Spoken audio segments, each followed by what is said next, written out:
Connaître la volonté de Dieu, être guidé par lui, tel est, sans contredit, le plus grand problème de la vie chrétienne. Que n'a-t-on pas dit sur ce sujet et que n'a-t-on pas écrit? Priez, remettez la chose à Dieu, faites ce qui vous paraît bien et ayez confiance que Dieu interviendra dans le résultat. Telle est trop souvent la conclusion facile qui rallie le plus de suffrages. Cette attitude-là nous paraît entachée de faiblesse, elle ne nous satisfait pas. Sans prétendre donner à cette question si controversée les bases d'une solution générale et définitive, il y a un point en tout cas sur lequel notre conviction personnelle est solidement établie. C'est peut-être très bien de recevoir lumière et direction pour chacun de ces cas particuliers dont notre vie est pleine. Mais la question se résout tout autrement si nous avons une connaissance intérieure, personnelle, profonde du Seigneur lui-même. C'est une chose de s'adresser à un ami dans une circonstance difficile pour lui demander conseil sur la meilleure façon de procéder. Mais c'est une toute autre chose de vivre avec cet ami et d'avoir avec lui des relations telles que sa pensée nous soit connue parce que sa manière d'envisager les choses nous est devenue familière. Nous tenons, nous, à recevoir des directions et des ordres, tandis que ce que Dieu désire pour nous, c'est que nous acquérions une manière de penser, un sens des choses, un jugement qui soit exercé, mûri par le contact habituel avec lui. Ayez en vous les sentiments, littéralement la manière de penser qui était en Jésus-Christ, Philippiens 2,5. Pour nous, nous avons la pensée de Christ, 1 Corinthiens 2,16. Christ a un sens des choses, un discernement. Il est conscient de ce qui se passe. Et il ne demande qu'à nous donner ce sens-là et à le développer en nous par le Saint-Esprit. La déclaration inspirée est que son onction vous enseigne toutes choses, 1 Jean 2,27. Nous ne sommes pas des serviteurs, nous sommes des fils. Or, les commandements comme tels sont pour les serviteurs.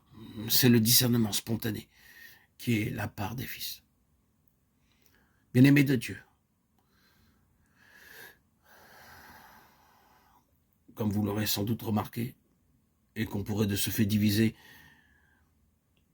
toutes nos lectures en plusieurs catégories, j'ai à cœur de consacrer quelques instants à ces trois sujets qui sont le sang, la croix et le nom du Seigneur Jésus. Chacun d'eux a son importance qui lui est propre. Nous en rendons compte au fil de l'écoute des audios, du moins je l'espère. Mais ils sont tous les trois importants à un autre titre spécialement pour les enfants de Dieu. Nous pensons ici à l'importance et à la nécessité qu'il y a à distinguer entre ces termes. Trop souvent on emploie ces trois mots sans discernement. Or, la confusion, résultat d'un usage impropre, peut très bien être une source de faiblesse et notre marche en avant en est retardée d'autant. Quand on n'a pas pour les guerres du Seigneur, il est important de savoir de quelles armes on va avoir besoin, comme il faut les choisir, et de quelle manière il conviendra de les utiliser. C'est une situation fort embarrassante d'avoir entre les mains une arme d'une certaine espèce et de s'apercevoir en pleine mêlée que ce n'est pas celle dont on aurait besoin. Les trois choses que nous venons de mentionner, le sang de Jésus-Christ, la croix du Seigneur, Jésus et le nom de Jésus, jouent un rôle de premier plan dans la victoire spirituelle du peuple de Dieu.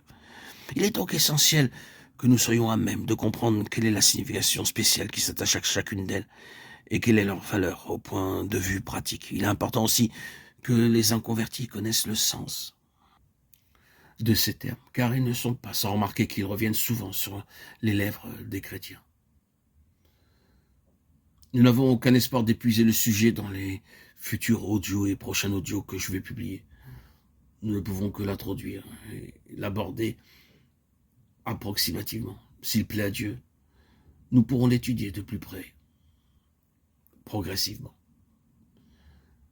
Prenons pour commencer le sang du Christ. Les passages qui y font allusion sont fréquents et ne représentent pourtant qu'une petite partie de tout ce que la parole de Dieu a à nous dire sur ce sujet. Le sang du Seigneur Jésus, c'est ce que nous avons d'emblée à souligner, se rapporte en tout premier lieu au péché, à la rédemption qui donne la vie. C'est là le domaine particulier dans lequel il exerce ses effets. C'est donc le péché qui constitue pour lui son terrain légal.